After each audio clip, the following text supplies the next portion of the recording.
meio Por favor, peço que funcionando? aumentem o volume. Já pedi várias vezes. Não, perfeito, era só pra botar o Presidente, orientação pela sim ordem, lá. presidente. Orientação sim, PSL.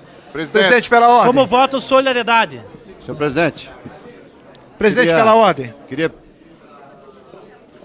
queria solicitar o tempo da liderança de solidariedade para acrescentar. Primeiro, dizer que nós, do Solidariedade, consideramos que conseguimos, numa ampla negociação aqui no Congresso, pela primeira vez da história, que a gente fizesse modificação aqui na Comissão de Constituição e Justiça. É uma coisa inédita. Estes 4 itens que foram negociados, Solidariedade considera uma vitória. Primeiro, que tinha uma pegadinha na questão do fundo de garantia.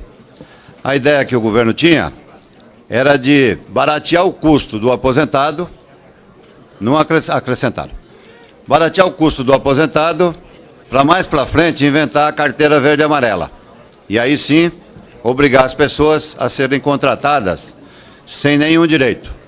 Por isso, retirar hoje aqui, na Comissão de Constituição e Justiça, a questão do fundo de garantia e manter o fundo de garantia dos aposentados e daqueles que vão aposentar, nós consideramos uma vitória na Comissão de Constituição e Justiça. Segundo, que achamos que os demais itens temos que discutir seriamente na comissão especial. Nós, por exemplo, não vamos abrir mão de retirar dessa reforma o BPC. Não vamos abrir mão de retirar os trabalhadores rurais. Não é possível que alguém imagina que um trabalhador rural possa se aposentar aos 60 anos. Só alguém que nunca passou numa zona rural possa acreditar nisso.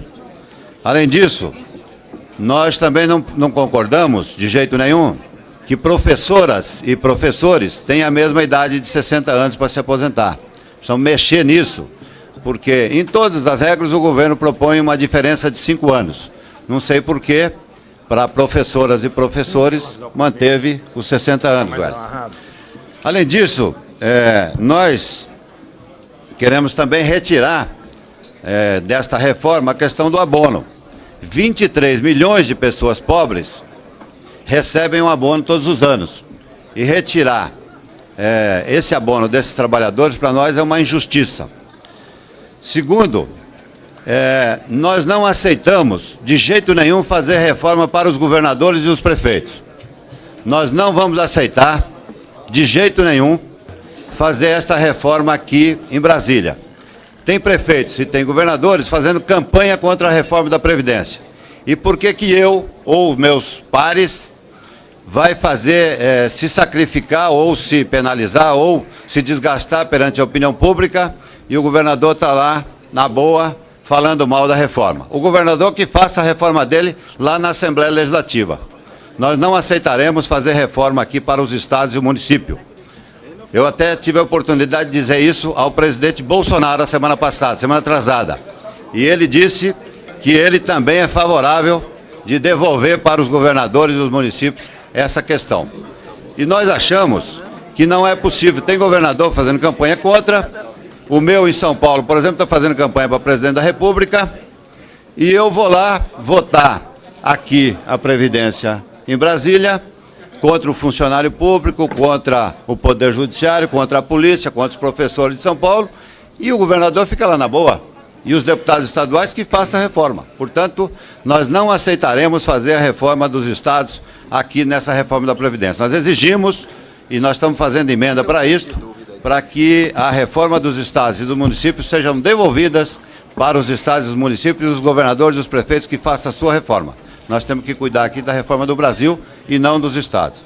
Além disso, nós não aceitaremos, nós não aceitaremos essa transição maluca que o Paulo Guedes inventou. Eu até desafio aqui nessa comissão, me explica como é que funciona essas 4 regras de transição. Você imagina se nós, deputados, temos dificuldade de explicar essa transição, você imagina um trabalhador normal. Então, portanto, a transição, senhor presidente, tem que ser uma regra clara. As pessoas têm que saber quanto é que tem que trabalhar mais para se aposentar. Por isso também vamos apresentar emenda nesse sentido. Por isso, Solidariedade vota sim hoje, considerando uma vitória aqui na comissão, a retirada do Fundo de Garantia. Obrigado. Presidente, caminhamento do DEM. Solidariedade vota sim. A obstrução. Presidente, PT muda para a obstrução, senhor presidente. PDT muda para obstrução. PCdoB modifica para obstrução. Votação está aberta para Jandira, O pessoal está em PDT para obstrução. obstrução. Pessoal, PSB muda para Pró está em obstrução. presidente. PCdoB Posso falar, obstrução. Posso garantir a minha palavra, presidente? Porque Deputado Paulinho. eu sou metalúrgico. Eu quero falar daí. Trabalhei 42 anos, contribuí por 42 anos.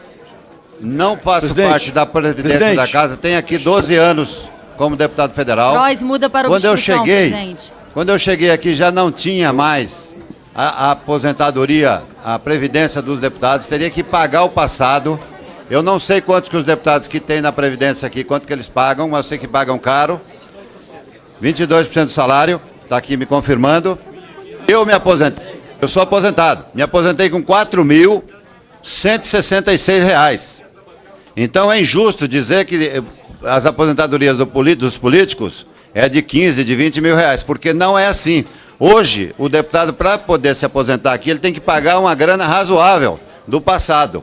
Ele teria que ter aderido ao plano lá atrás. E o plano acabou. Então, os deputados novos que quiserem entrar na Previdência da Casa, tem que pagar aí coisa de mais de R$ 1 milhão. Porque quando eu cheguei aqui há 12 anos atrás, tinha que pagar 600 mil.